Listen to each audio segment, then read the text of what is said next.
ଆରେ କ'ଣ କିରେ ମୋ ତଉ କରି ଚୁପଚାପ ହେଇ ବସିଛୁ।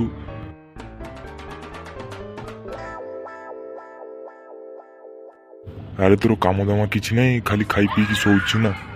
କ'ଣ କହିଲ କି ବାପା? ଆରେ କାଲି ରାତି ସାରା କୁଆଡ଼େ ଯାଇଥିଲୁ? ଦିନ 10ଟା ପର୍ଯ୍ୟନ୍ତ ଶୋଇଛୁ। ନାଇଁ ବାପା କିଛି ନାହିଁ, ଟିକେ ପୁରାଣା ସାଙ୍ଗ କଲ୍ କରିଥିଲା ତ ସେଥିପାଇଁ କଥା ହେଉଥିଲି ଆଉ। କ'ଣ ରାତି ସାରା କଥା ହେଇଥିଲୁ? ନାଇଁ ବାପା ଏତେ ଦିନ ପରେ କଲ୍ କରିଥିଲା ତ ସାଙ୍ଗ। ଆରେ କୋଉ ଝିଅ ପିଅ ଚକ୍କରରେ ନାହିଁ ତ? ନାଇଁ ବାପା ତମେ ତ ଜାଣିଛ ମୁଁ ଝିଅ ପିଲାଟାରୁ ଦୂରେଇ ରୁହେ, ତାର ଛାଇ ବି ଭେଡ଼ି ନାହିଁ।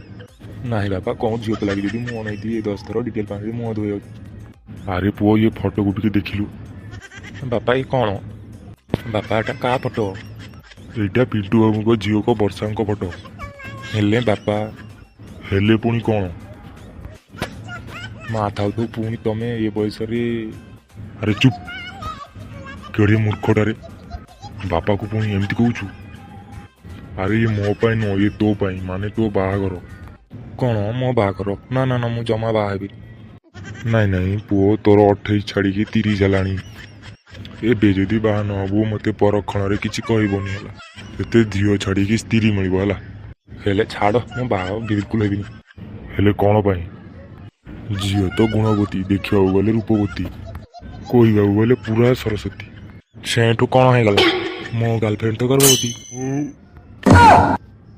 भाई मैंने आम वीडियो को लाइक चैनल को सब्सक्राइब कर दिए।